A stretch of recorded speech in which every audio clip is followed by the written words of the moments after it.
Bapak Ibu dosen Fakultas Hukum Universitas Warmadewa, panitia. Setelah 6 hari berjalan program pengenalan kehidupan kampus calon mahasiswa baru PKKMB Fakultas Hukum Universitas Warmadewa Denpasar sudah masuki hari terakhir. Kerja bakti sosial berupa bersih lingkungan di kawasan Sakenan dan Anjang Sana ke warga miskin menjadi penutup dari seluruh rangkaian program pengenalan kehidupan kampus mahasiswa baru. Dekan Fakultas Hukum Universitas Warmadewa, Ida Ayu Putu Widiati, melepas seluruh peserta kerja bakti sosial dan Anjang Sana. Sebelum dilepas, calon mahasiswa baru diajak untuk memahami arti dari kegiatan tersebut. Dalam sambutannya, Ida Ayu Putu Widiawati menjelaskan, kegiatan ini merupakan bentuk kepedulian lembaga terhadap lingkungan serta warga kurang mampu di sekitar kampus. Pelepasan peserta Kersos dan Anjang Sana ditandai penyerahan alat Kersos secara simbolis.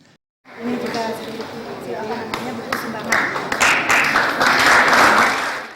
Dari Kersos ini merupakan salah satu bentuk dari kegiatan pengabdian kepada masyarakat. Dan kemudian yang kedua, Kersos ini juga merupakan salah satu wujud dari pola ilmiah pokok Universitas Warmadewa yang mengedepankan kepada lingkungan. Ya, sehingga bentuk Kersos saudara adalah dalam bentuk kebersihan lingkungan, ya. Lokasi yang dipilih pun di area Pura Sakenan, ya. Nah, ini menunjukkan bahwa ada suatu hubungan yang harmonis, ya, antara kita sebagai umat beragama dengan lingkungan, sekaligus juga kepekaan kita terhadap kelangsungan hidup umat beragama.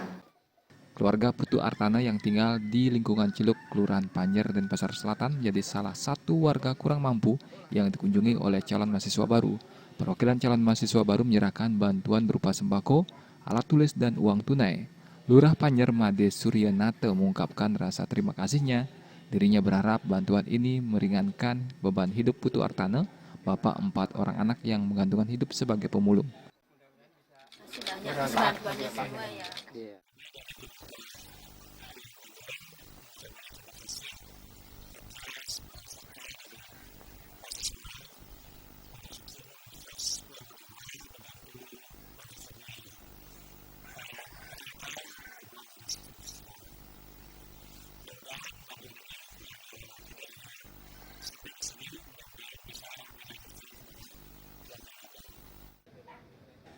Pujiantini dan Krisna Ananta, Bali TV.